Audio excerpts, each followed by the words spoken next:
What's going on, entrepreneurs, small business owners, and side hustlers everywhere, and especially for all you attorneys and lawyers out there looking to take your business to seven figures and beyond? Recent statistics are showing less than 5% of business owners, earn seven figures a year, and that number is actually about the same for attorneys and lawyers. We're going to be talking with a special guest we've got for you today.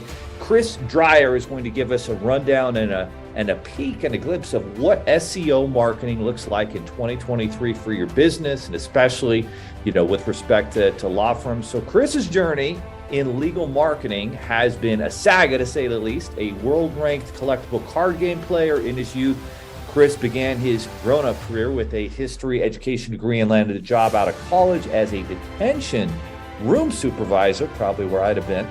The surplus of free time in that job allowed him to develop a side hustle in affiliate marketing, where at his apex, he managed over 100 affiliate sites simultaneously, allowing him to turn his side gig into a full-time career and hustle. And when his time in affiliate marketing came to an end, he segued into SEO for attorneys while also having time to become a top-ranked online poker player. Chris is the CEO and founder of Rankings.io, an SEO agency specializing in elite personal injury law firms. So all those law firm billboards you see, that's only getting part of their business. SEO, I would guess, is probably getting a lot more. Chris, excited to have you on the show. Welcome. There are over 32 million businesses in the U.S., and over 90% of them will never break seven figures in annual sales. So how do we as entrepreneurs or aspiring entrepreneurs break into that seven figures club?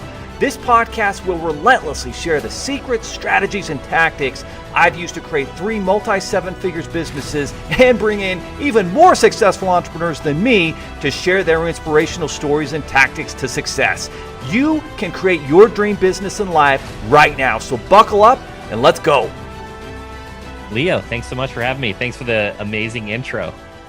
So one of the first things we'd love to find out is, and it sounds like you've had a really interesting journey, but, based on, just thinking about your upbringing, school and getting into your career, what were some of the key events in your life that you think led you towards entrepreneurship, independence, wanting to kind of control your future? Yeah, and I'm going to answer this a little bit differently than what I have on other podcasts. So I have an uncle that was extremely successful, multi-millionaire, tons of businesses, right? And so I always looked up to him, and I thought, hey, if he can do it, I can do it. The other thing is too, when I had this job as a detention room teacher, I had all this spare time to read. And I remember a buddy of mine that was an entrepreneur bought me the book, The Secrets of the Millionaire Mind. Yeah. And I read that, and it really opened my eyes to what's out there. And I kind of changed from, I just had all this, I'm not a huge, I'm wearing a St. Louis Cardinals hat, right? But I'm not a huge sports fan like a lot of my friends, where it's just every single day they got something on the tube. When I was sitting in this detention room and had all this time, I was typing in how to make money online. That's what I was typing in. And it took me a lot of pain, a lot of little scams, a lot of little scammy courses, and to finally find Ed Dale's 30-day challenge to make your first $10 with digital marketing. And I took that course, and I think I made like $20, but it gave me the knowledge and to pursue it further. I knew where to look. I knew who to speak to learn. And by the end of that second year teaching, I was making 3 or 4 times the amount that I was teaching. And it was just a clear direction that I knew that I was going to continue on. That's a great story. And I think that the first thing I take away from your story there is the fact that we're all taking massive action in something, right? For people out there that are listening and, I just can't get ahead in my business, or I just can't get this side hustle off the ground. How much time are you spending, scrolling through social? How much time are you spending streaming the latest Netflix, movie or season that you just have to binge, right? And how much time are you wasting on the weekend, especially on a daily basis, watching sports? I mean, I think about my 20s, a lot of wasted time watching sports that really I could have been spending that reading the right books and learning how to build a business empire and create some financial independence. And I love that that's exactly what you were doing. I think that leaves kind of some breadcrumbs of a trail, so to speak, for people to follow wherever you're at. If you invest more time into mentors training, and I like that you said you also invested in courses. Some of them were crap, but one of them was not. And that one gave you a foundation to kind of build from there and see that, hey, this online thing can work. And in 2023, it's attention, it's, online marketing. Like, that's where the best businesses in the world are at. You look at your Amazons and Googles and Facebooks and Apples of the world that control and dominate online. And that is where the opportunities are. So then at some point there, you're starting to see, hey, I can make money. And was that kind of through the affiliate marketing? What were some of the steps of success that you began to see early on, where you went from $0 to $20 to several $1,000s to, hey, I'm making way more than my actual job. Maybe I should do this full time? Great question. The very first site I started was loseadoublechin.com. And it just was a wild success. I ranked #1 for Double Chin for like 3 or 4 years. And it was an AdSense site. Awesome. Yeah. It was a wild success. I then worked with my roommate. We had a site called How to Stain Concrete Floors. We ranked #1 for basically every stained concrete floor variation you can imagine. Many other sites. There were portable generator sites, super niche sites, toys. What years was this? This was around 2006, 2007 nice. Yes. When I got started. Yes. Around then.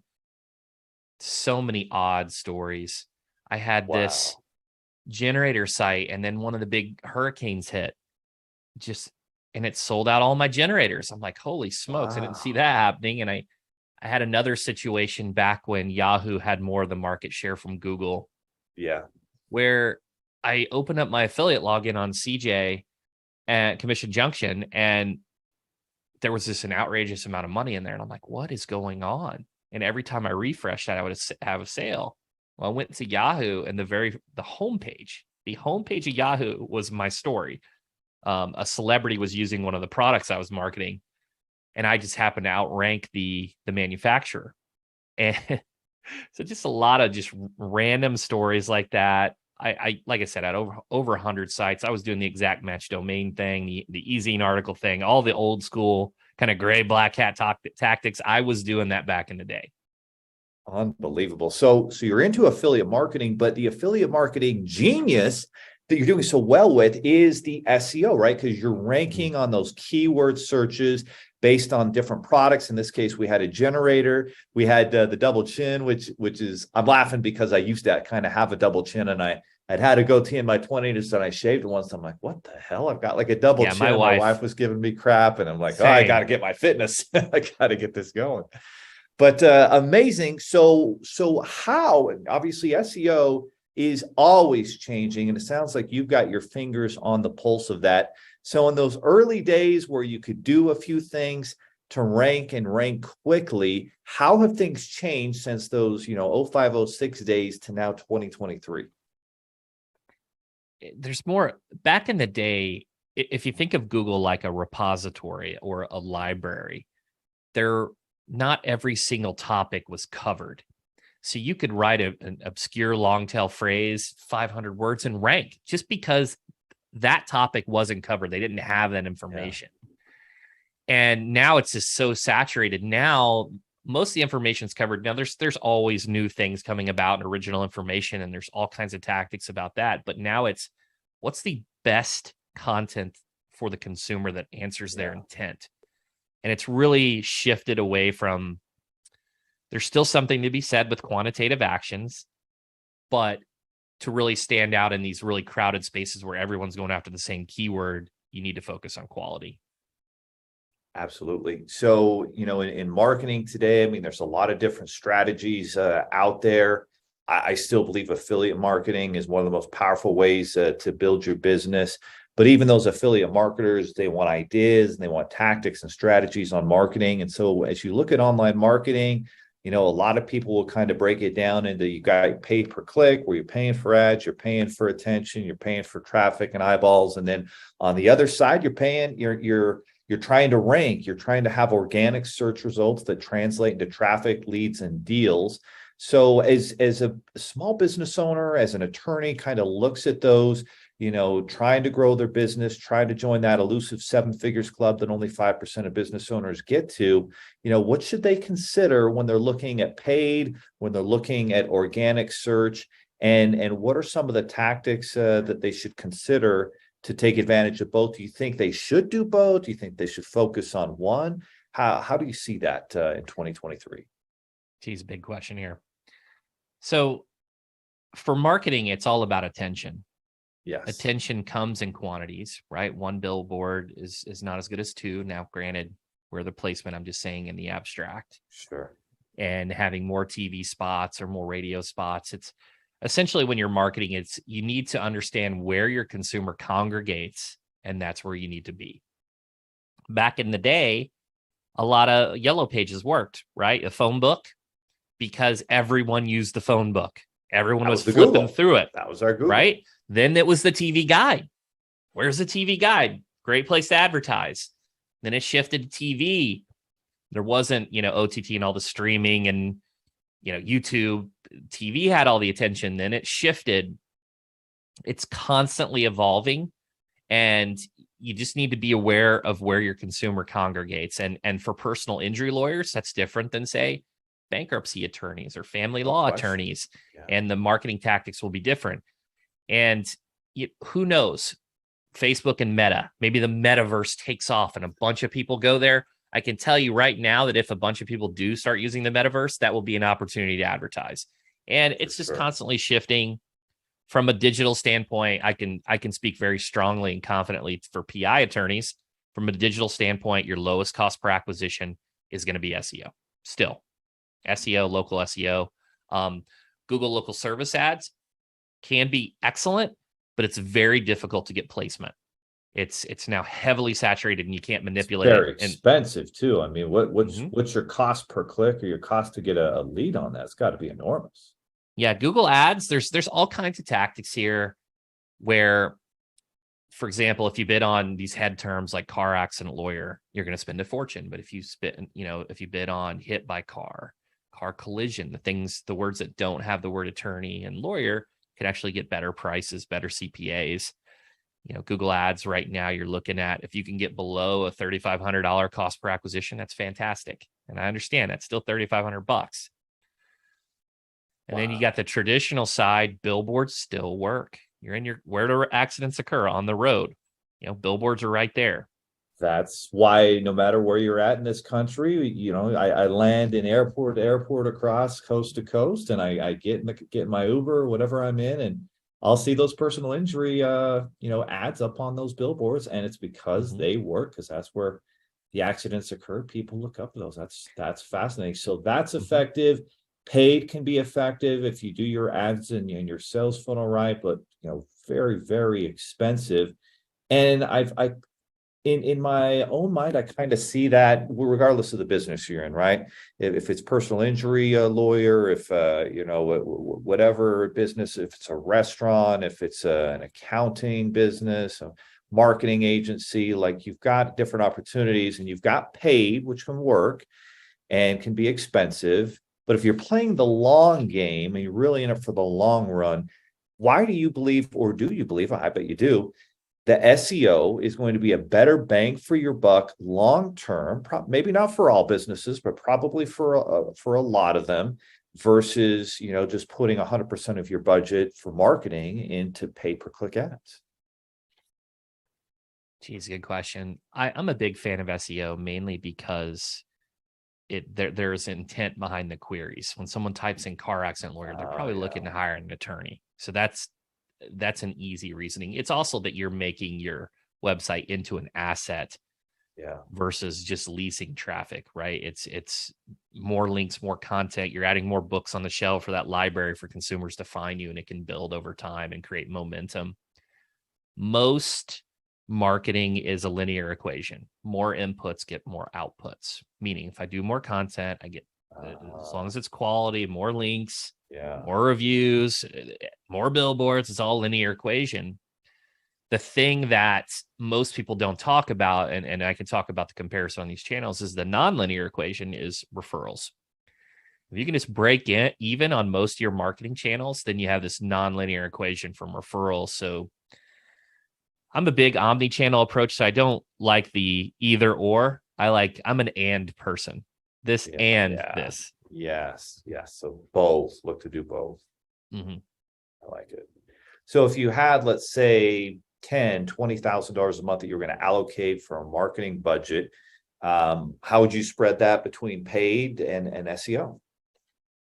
It's just going to differ, right? Depends on your business. It depends on your business, your location. Yeah. If you're in, let's say you're in a major market like Chicago, are you going to do anything with Google Ads? Absolutely not. Are you going to do anything really with SEO for $10,000? No. I hate to break it to you guys. If you're in a Chicago attorney listening, you probably need to get boots on the ground, start shaking hands, building relationships, and get the money in like that. Because in a market like Chicago, and I know the SEO specialists listening with the egos are like, oh, I can do it with 10K. No, you can't. I'm in the space. So really, you're going to need 40 or 50K then. Yeah. Gotcha. We've got a client spending plus 30. I'm not going to say the exact number, but I'll say more than 30. Well, that's why we're in the business that we're in, business financing with our marketplace, the lines of credit and loans, because if you have a line of credit, now you can, buy yourself some time and be able to put that money to use and grow. And if you don't, if you're cash only, then it might be more difficult for you to grow and scale. So as you look at SEO, and a lot of this is content, right? You've got video content, you've got blogs and written things that you're putting on your website. What are sort of the key strategies that are working with SEO? Is it a mixture of video and some written word? Like how does that all kind of fit together? What is the algorithm telling you, going into this year? Good question. On the content side, their legal is in the your money, your life space, meaning it's more scrutinized. And I like to give this example, and I'll kind of circle back around to legal, is imagine you're not feeling well and you go and Google your symptoms and you see an article in 2016 and then you see one in 2023. I don't know about you, but I'm going with 2023 all day. 100%. Right? And it's the same for legal. So one of the tactics that is really working well right now is refreshing and enhancing your existing content.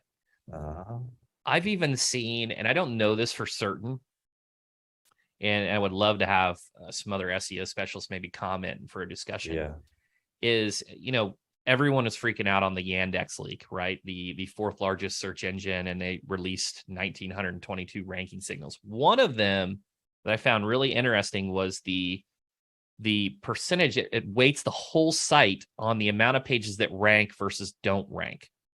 And this got me to thinking, Google with the helpful content wanted you to prune content because of their indexing issues.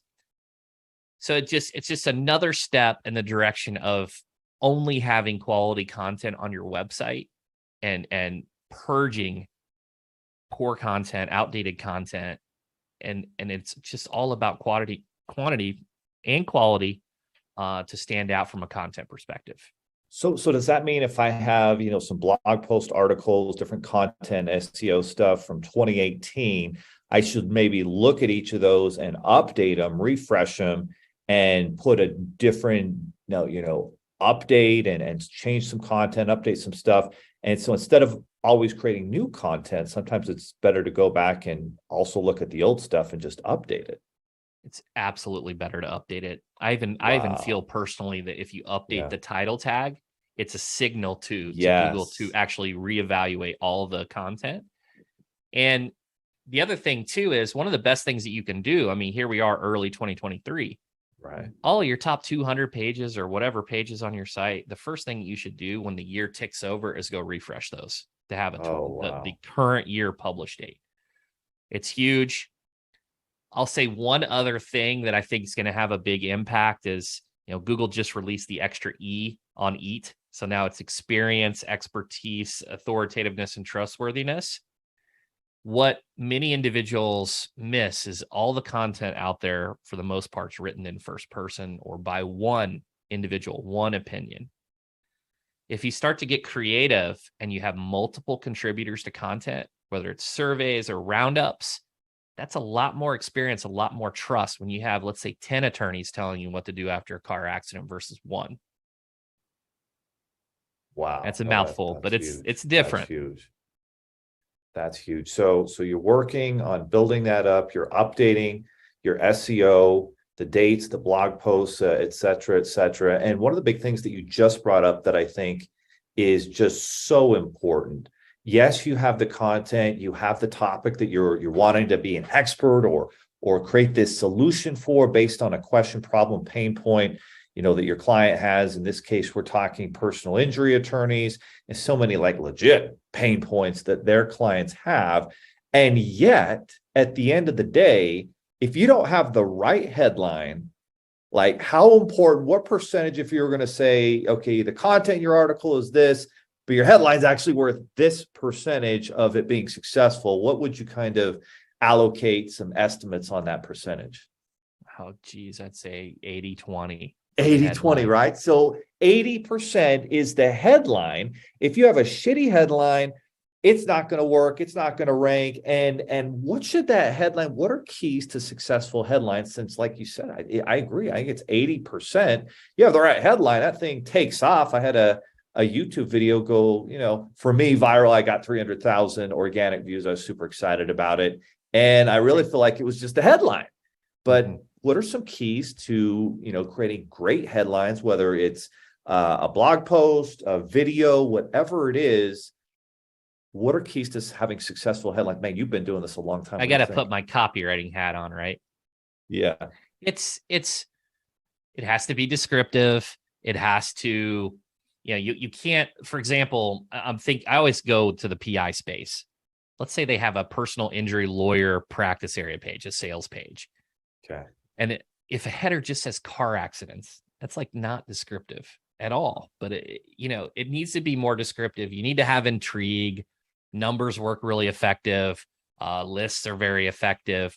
The other thing too is if it's older content, you can run it through a tool like SEMrush or Ahrefs to see what the page already ranks for, what Google is already recognizing, and then match those queries into your headline. You may want to try to optimize it for a keyword, but then Google goes a different direction and says, no, actually, we like this. Well, then you may want to roll with Google and not try to force Google to do what you want. It's just go with the flow. Copywriting is so powerful. There's so many psychological components that can go into it. I mean, you can do there's just a ton. That's not my expertise, is the copywriting side, but it's very, very important. So interesting things. Let's unpack some of that. Numbers can be important, especially if you have surveys, some statistics that are in the headline, and then the headline needs to be very descriptive in terms of maybe solving a problem. And then one that you also mentioned, the first one you said was intrigue. Would you kind of connect that up with something that's curiosity based, where I'm not really sure what this means, but it's intriguing, it's kind of arousing curiosity? How important would you say something like that is to a successful headline? It's very important. And then just understanding your avatar and which of the consumers who's reading your material. If I'm speaking to, again, I'm going to speak to my expertise. If I'm speaking to attorneys, I may talk about motor vehicle accident cases and not leads, or cases or prospective clients, not leads, not contact form submissions. It's using the words and phrases that will appeal and resonate with your audience as well. Speaking their language, like these are the words they're using to describe their legitimate pain from a car accident, or the struggles that are so real dealing with the insurance company actually pay the claim out, and how they're not going to take you seriously unless you've got proper representation. All of that obviously is super important. And so, that said, like, what are successful strategies to get to know your avatar in a world where so few people answer the phone? I think one of the best things that you can do is a podcast, like what we're doing. It can act like education. Yes. It's a feedback loop. You can really get to know them and hear the words that they're saying. You can survey your clients. You can You can read reviews, and a lot of it just comes from experience. But I like the feedback loop that a podcast can provide. That's huge. And a lot of people think, oh, this is going to be so much work, and then I've got to create all this other content. The cool thing you can do with a podcast is you're going to be very real, authentic, and answering questions and sharing value. You can take that podcast, if you record it with a video, now you can be posting it on YouTube, all these other social media channels. Obviously, Google owns YouTube. That's going to be very beneficial, especially when you start putting the right headline together. And then you can, transcribe it. It can be turned into a blog post. Like, there's so many different ways to repurpose content. And if you're not doing that as an attorney, as a business owner, you're going to be left behind going into 2023, because content is king. The ability to show up in organic search is vital. How important is, when someone types in the name of your law firm, the name of your business, and then reviews? How important it is to kind of know what's showing up on that page? Oh, it's incredibly important. Reviews, there's intent behind anyone that types in reviews. They're considering making a hiring decision. So automatically, that's very important from a transactional bottom of the funnel perspective. There are little nuances that some people don't think about. Now, when I tell you this, it's going to make sense, but imagine you're on vacation and you type best restaurants near me. You would expect to see in maps 4.8, 4.9, 5 out of 5 stars. You wouldn't expect to see a 3. And it's the same for lawyers. If you want to rank for best car accident lawyer, top truck accident lawyer, your review rating, not only do you have to get those reviews, but it has to be superb in order to rank for those superlative queries, which are the best queries, those top best types of phrases. Reviews, not only from just the social proof and conversion aspect, there's also a component when it comes to rankings. If you're trying to rank in the map pack, it goes by relevance, distance, and prominence. And under the section on prominence on the Google support page says more reviews. And it's just important. And it's something that you got to be focused on. Consumers now have optionality, and they go to different locations to make decisions. They're not just going to go to Google and then hire the first person they see. They may go to social media, check out if you're active there. They may go read your reviews. They go to a lot of different locations and not just one to make a decision. No question. So if you're looking to establish, some good reviews, so when someone searches, your business, your personal name, and reviews, like, what review sites do you recommend business owners focus on, personal injury attorneys focus on, to be able to, have the reviews look good, and where should you build? Because there's so many different review sites. It's like, which ones do I focus on? Great question. Every industry is going to be different. Big Google, big G is going to be important for most every industry. Everybody, right? Pretty much everyone. It's going to be the highest weighted. But if there's, thousands of signals for organic SEO results, and they evaluate links differently, they're also going to look at these other review sites and weight those as well. So it could be a restaurant and be on Yelp. It could be a Better Business Bureau, could be really important. I would say the first thing that you need to do besides Google is type in your business entity name. Yes. And see what ranks on the first page. If Yelp's there, make sure your Yelp stellar. Yeah. If another site's on there, make sure that's stellar, because that's what the consumer is going to see. And when I say first page, I mean, I have to get out of that old mindset, because now we're on a continuous scroll. I mean, at the top, like towards the top of the search results. 100%, guys. So Google your business name, see what's showing up on page 1, and whatever review sites are showing up, those are the ones you want to focus on. And the one that you can really control, if you're smart, is your Google My Business, where to the right, it has, your business pictures and address and website. And so you really want to get that set up properly. And then you want to make sure you're feeding Google, good reviews from your clients, from your customers. And if you do that, that's going to be helpful. And then there are some of these other review sites. One that I found a lot of success with is Sotellus.com. And it kind of connects up with Google, with Facebook. And that's another thing that'll show up on page 1 of the search results.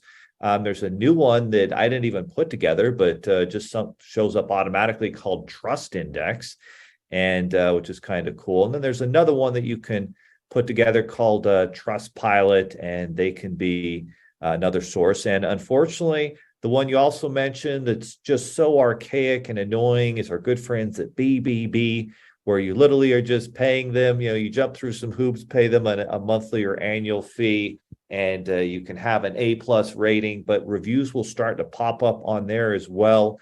And I think certainly still, people over the age of 40 are going to give some credence to BBB. Probably younger people are going to focus more on the Googles or Facebooks or social media review sites, but super important.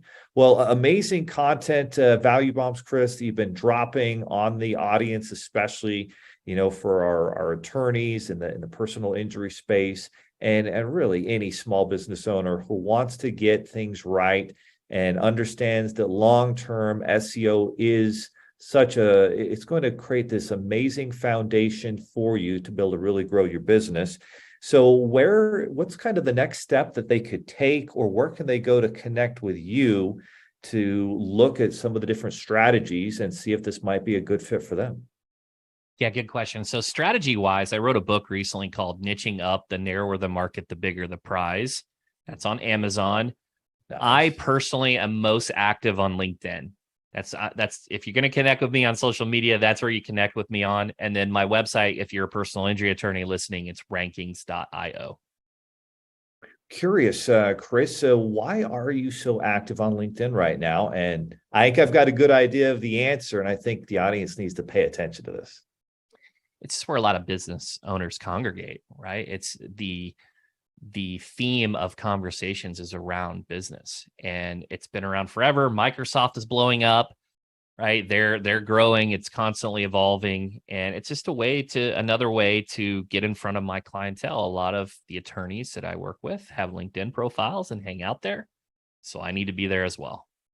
No question. All right, guys. So again, not a passive podcast, an implement, take action podcast. You've got rankings.io. If you want to start taking a look at some of these SEO services, you're talking about a guy who's kind of been with Google from the very beginning, understands the nuances, the updates that are constantly taking place with Google and search results, and how to really build a foundation with SEO and take your business to the next level. And that's rankings.io. His book, amazing book there. I'm going to be ordering a copy here, is called Niching Up. That's Nichin Up. It's available on Amazon, or also at his website, Chris Dreyer, DREYER.co.